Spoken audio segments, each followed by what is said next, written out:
Habulan sa dagat, nauwi sa banggaan. Habang nagpapatrolya ang PCG, hinabol ito ng mga barko ng China.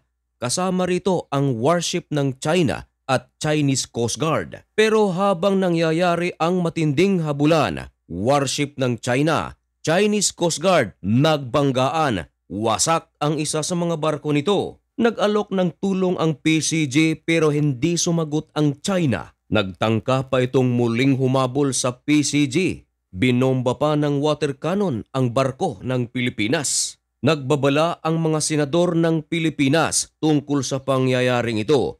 China, galit na galit sa mga pahayag ni President Bongbong Marcos. Pero sinagot ito ni President Bongbong Marcos. Yan ang ating pag-uusapan sa videong ito. Pero bago ang lahat ay huwag kalimutang mag-subscribe. Samahan na rin ng like ang videong ito at i-click ang notification bell. Napakalaking tulong yan para sa aming mga content creators.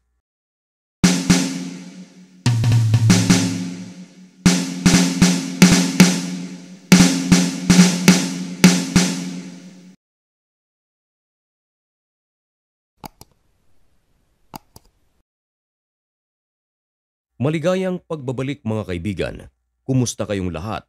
Ngayon ay August 12, 2025 at nagbabaga at napakabagong balita ang ating ihahatid sa inyo. Dako muna tayo sa Pilipinas. Ito mga kaibigan ay tungkol sa pangyayari sa West Philippine Sea. Ito ay tungkol sa matinding habulan na nangyari sa West Philippine Sea sa pagitan ng barko ng PCG at warship ng China at Coast Guard ng China. Makikita sa videong ito na hinahabol ang isang barko. Ito ay barko ng Pilipinas. Nasa kaliwa at kanan naman ang mga barko ng China.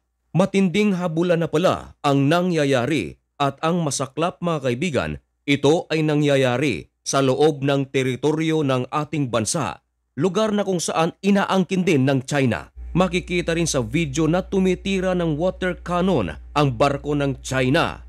Tila naghuhudyat na ayaw tayong papasukin sa ating teritoryo. Idinitalye ng 24 oras sa pamamagitan ng reporter na si Rafi Tima ang panghaharas na ginagawa ng China. Umabot sa 30 minutes habang hinahabol ng barko ng China ang BRP Suluan hanggang sa dumating ang hindi inaasahan.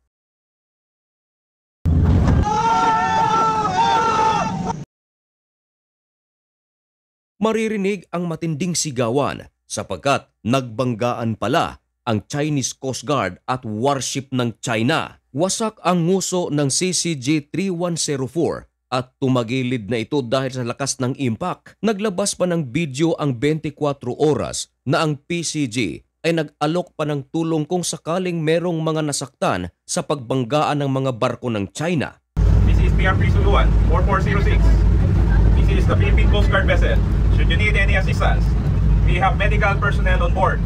Should you need any assistance, we have medical personnel on board. I repeat, should you need any assistance, we are willing to provide assistance. Over.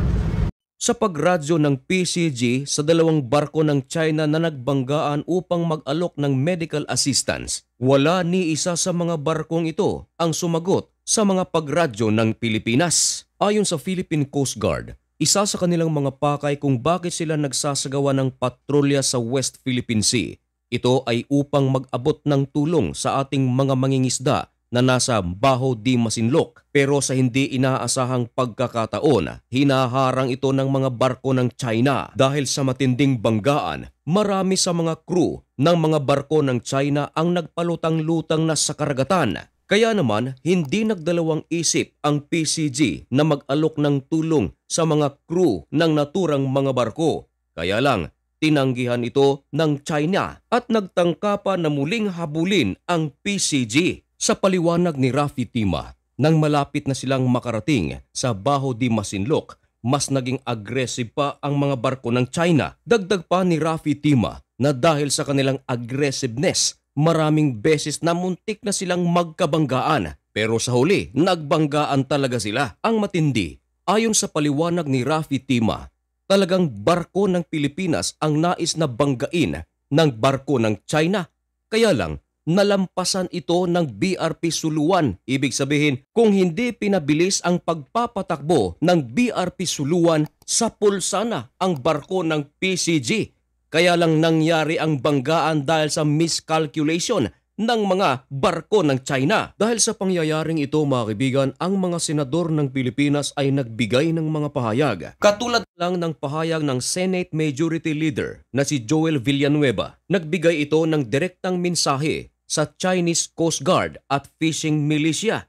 Ayon sa kanya, that their continued presence and operation at the West Philippine Sea is illegal and unauthorized. The West Philippine Sea is ours. Ayon naman kay Estrada, we will continue to defend our sovereignty, protect our people, and uphold the rule of law. Pinuri naman ng mga senador ang professionalism na ipinakita ng PCG. Kahit ako, mga kaibigan, ay namangha sa ipinakita ng PCG.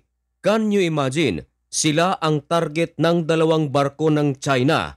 At nang magkaroon ng disgrasya ang dalawang barko, nag-offer ng tulong ang PCG.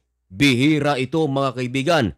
Napakagandang tularan. Naalala ko tuloy ang isang talata sa Biblia na matatagpuan sa Romans chapter 12:21 na nagsasabing, "Do not be overcome by evil, but overcome evil with good." Ngayon, galit na galit ang China sa mga pahayag ni Philippine President Bongbong Marcos sapagkat nagsalita si Bongbong Marcos nang ito ay nagpunta sa India. Nang tanungin si PBBM ng host ng First Post na si Palki Sharma tungkol sa kung sakaling magkagulo ang China at ang Taiwan at makialam ang United States of America, ano raw ba ang stand ng Pilipinas? Sinabi ni Bongbong Marcos na makakaladkad ang Pilipinas. Pero dagdag pa ni Bongbong Marcos na ayaw ng Pilipinas ng gera. Unang-una, nabanggit din sa pag-uusap ni Palki Sharma at ni BBM ang mga Filipino na nasa Taiwan. Of course, gagawa ng aksyon ang Pilipinas kung sakaling magkagulo ang Taiwan at Pilipinas. Dagdag pa ni Bongbong Marcos, kung ating titingnan ang mapa ng Taiwan at ng Pilipinas ay talagang napakalapit lang nito.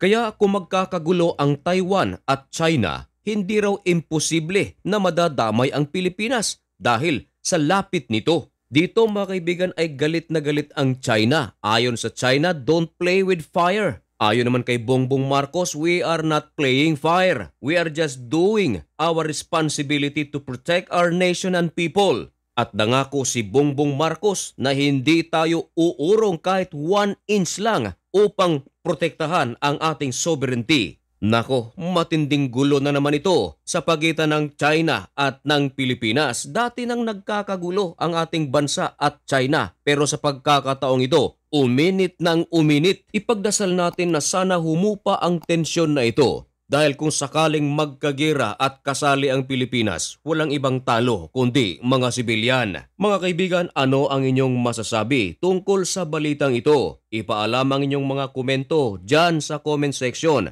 Pero meron akong pakiusap, huwag po tayong mag-away-away dyan sa comment section. Walang murahan, irespeto ang opinyon ng bawat isa. Hanggang dito na lamang muna ang video ito. May God bless you and thank you so much for watching. Goodbye!